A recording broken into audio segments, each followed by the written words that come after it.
Welcome back, everyone, to the Bears Profit Plays YouTube channel. Today is July 4th. Happy 4th of July out there to everybody. On this day in 1776, the United States of America, the original 13 colonies, adopted the Declaration of Independence, separating us from British rule. Now, nearly 250 years later, we as a nation get to celebrate this day by watching grown men and women eat hot dogs, going golfing, hopping in the pool, grilling out, watching baseball, while responsibly having ourselves a couple cold ones. If you like the freedom of America, drop a like on this video. I hope everybody has a great day. Stay safe out there, and let's break down some ball. All right, guys, let's break down these graphic plays we had from Wednesday night. It is 5:27 right now, so nothing has started. We do have the Pittsburgh Pirates here on the first five going up against Miles McCollum on the Cardinals. Renel Blanco, under 2.5 runs going up against the Blue Jays. And then we have Shohei Ohtani, over 1.5 bases going up against the D-backs. For the graphic plays yesterday, we have the Yankees and the Reds, over 8.5 runs. We've got Elly De La Cruz, over 1.5 bases against the Yankees and Carlos Rodon. And we have Aaron Judge, over 1.5 bases going up against the Reds. And then the last one, it's O'Neal Cruz, over 1.5 bases going up against Miles McCollum. Here is the updated leaderboard. 2-1 day yesterday on the best bets. Royals were the loser, and then the two player props hit. So the player props got a little bit better. I was really hoping to have 9-0 or 8-0 on the game picks there, but the Royals kind of screwed us after that 2-hour rain delay. So that one did lose. Two player props win, and we're going to move on. Hopefully we can sweep the board today on the best bets. Looking at the Philadelphia Phillies going up against the Chicago Cubs. I love the matchup in this game we're getting on the mound. I think it's going to be in favor of the Philadelphia Phillies if everything stays true to what we've seen all season long. The Phillies are going to be coming in with Christopher Sanchez back on the mound after a stellar start in his last game. The Chicago Cubs are going to have Jameson Taillon on the mound for them, and he has struggled a little bit over the last 8 games. I'm going to go back the Philadelphia Phillies in this one. I'm taking them on the first 5 minus 0.5 as the play. We're going to start with Jameson because he has been giving the Chicago Cubs 5 or 6 plus innings pretty consistently this season, but the problem has been he's been giving up way too many hits and too many runs, and that's causing the Cubs not to get a lot of wins whenever he's on the mound. Jameson has given up 3+ runs in 5 of his last 8 games, and he's also given up 6+ hits in 6 of his last 8 games, so he has been struggling at times over the last 8, and he's also had a couple games mixed in there where he's been good. I'm more concerned about the opponents he's been going up against, though, over the last several games, because this is going to be his toughest matchup over the last 10 games. He has been going up against teams like the Cardinals, the White Sox, the Rays, facing off against some of those teams multiple times over the last 10 games. And against the White Sox and the Cardinals, teams that he's faced 2 times over the last 10, he's given up 5 runs to the White Sox and 5 runs to the Cardinals in those games. The Philadelphia Phillies, they are a top 3 hitting team this season. I do think they're going to be able to get some runs on the board against Jameson Taillon. And on the other side for Christopher Sanchez, he's coming off back-to-back shutouts, going 16 innings in the 2 games combined. He went 7 innings against the Diamondbacks, giving up 3 hits, no runs 2 starts ago. And in his last start against the Miami Marlins, he was perfect. He went 9 innings, a complete game, only allowing 3 hits, no runs. He struck out 9 in the process. He's brought his ERA down to 2.41 on the season, and he's only given up 25 runs in 93 innings pitched for the Phillies. Over the last 7 games, he's given up 1 run or less in 6 of those 7 games. I think that's going to continue here going up against the Chicago Cubs, who have shown they cannot be trusted to hit the ball this year. Chicago, they're still bottom 10 in nearly every single major batting category, including runs scored per game and batting average. We've got to take the better team. We've got to take the better pitcher. I'm taking the Philadelphia Phillies here, minus 0.5 on the first 5 as the play. For the player props on the screen, we're going to be looking at Trey Turner of the Philadelphia Phillies to go over 1.5 bases as the only play against the Cubs. Turner, he's coming into this game red hot at the plate for the Philadelphia Phillies, coming in with a .338 batting average now on the year. He hits both sides of the plate well this season. Against right-handed pitching, he has a .341 batting average. Jameson on the season, he's giving up a batting average of .273 as well on the right side, including double-digit extra base hits. And whenever you take a look at Turner over the last couple games, he has been destroying teams. Just over the last 2 games against the Marlins and the Cubs, he collected 6 total hits and 10 at-bats with 2 home runs and 6 RBIs. I like him to stay hot in this game, getting a favorable matchup going up against Jameson Taillon and the Cubs. So I'm going to take Trey Turner here as one of the graphic plays over 1.5 bases. Let's move on to the best play of the day, best game pick of the day. We're going to be looking at the match between the Mets and the Washington Nationals.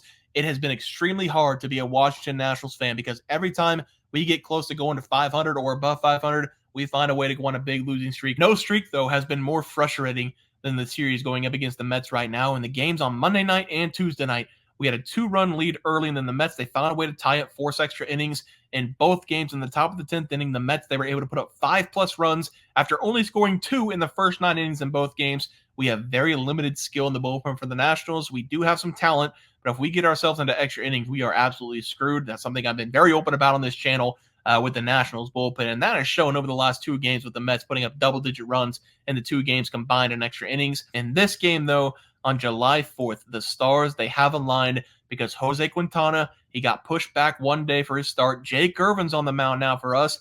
Not only are the Nationals going to win this game outright, Jake Irvin, he's going to have himself a no-hitter. Jake Irvin, over the last 2 games, has been nearly untouchable going up against the Rays and the Rockies. He only gave up a total of 2 runs on 4 hits over the last 2 games, going 6+ innings in both of them.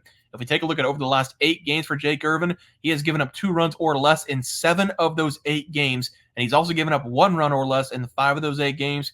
He's coming in with a 3.03 ERA and a nearly a sub-1 whip, and after the last start going up against the Rays, that now makes 8 consecutive games where he's been able to go 6+ innings. I think Jake Irvin is very capable of throwing a no-hitter against the Mets. That probably will not happen, let's be honest, but my thought process is if he doesn't allow a hit, it's nearly impossible for the Nationals to lose. So Jake Irvin on the mound, take this guy every single time you see him. I'm taking the Nationals on the money line as the play, but we got to talk about the Mets really quick because everybody's buying into what Jose Quintana is selling right now because he's given up 3 runs over the last 3 games. I wouldn't trust this guy no matter what the situation was because I've watched him a ton over the last 2 seasons, and at some point, the illusion of him pitching well, it's going to end. He has had a couple good games over the last 3, but just take a step back and look at his performances all season long. He's given up 3+ runs in 6 of the last 7 games if we take out his last 3 performances. So really, he's given up 3+ runs in 6 of the last 10 appearances. He gives up way too many hits, and the only reason that he gave up under 3 runs in his last game was because the Mets management saved him. He only went 4 innings in that game against the Astros. He gave up 6 hits in 4 innings, giving up 2 earned runs. That's not a good start. He's going to struggle again in this game going up against the Nationals as the Nats take this game on the 4th of July. Nationals money line as the play here. For the player props on the screen, we're not going to take anybody for the Mets because, again, Jake Irvin is going to have himself a no-hitter, right? Maybe even a perfect game. Who knows? I'm going to take Lane Thomas, though, in this game over 1.5 bases because we are getting a left against right matchup, and that is what we need for Lane Thomas. Thomas this season against right-handed pitching has been hard to watch, only having a batting average of 205 this year. He doesn't see a lot of left-handed pitching, but whenever he does, he has a batting average of 303, collecting 20 hits on 66 at-bats. Jose Quintana this season against right-handed hitting, he's given up a total of 22 extra base hits, including 8 home runs, 14 doubles, and I expect Lane Thomas to add to those totals in this game. I feel like every time he sees a lefty, he has a pretty good game, and it is a pretty short sample size, but his numbers are extremely good just in limited time as he's seen against left-handed pitching this year. So I'm going to take Lane Thomas over 1.5 bases as the last graphic play of the day. Let's go over to the cards and the best props of the day. We're going to start with Marcell Ozuna, the Atlanta Braves, to go over 1.5 bases going up against the Giants. We're going to start with the starting pitcher in this game. That's going to be Logan Webb for the Giants. I love Logan Webb. I think he does an incredible job limiting his runs because he's coming in with a 3.12 ERA. He's given up almost the most hits on the season for any starting pitcher, and he's just very good at getting himself out of jams. But I'm not worried about him giving up runs in this game. I'm just looking at the total hits he's given up on the season. Logan Webb, over the last 10 games, he's given up 5+ hits in 8 of those 10 games. He's also given up 7+ hits in 6 of those 10 games. So he does give up way too many hits, having 111 total given up on the season in 112 innings. Again, though, Logan Webb, he does a couple things really well. Every starting pitcher should be able to do this. He doesn't allow a lot of home runs, and he gets himself out of jams. We should, though, be able to see Marcell Ozuna have a good game in this one going up against the righty. I'm just looking for a couple base knocks in this game, maybe a double out of Marcell Ozuna. He's coming into this game with a 296 batting average on the season, and against right-handed pitching this year, he has 30 extra base hits of the 61 in total. That means whenever he gets the ball into the playing field, he hits a double or more nearly 50% of the time. He should be just fine in this game going up against Logan Webb, who gives up way too many hits. So I'm going to take Marcell Ozuna over 1.5 bases as the first play. For the best player prop today on the pitching side, we're going to take Marcus Stroman of the Yankees to go over 2.5 runs going up against the Reds. They have this thing in poker whenever a player has a couple bad hands in a row, or that they get screwed on the river, or a player bluffs them. They call that being on tilt. Marcus Stroman, he's on tilt right now, especially over the last couple games going up against the Blue Jays and the Braves.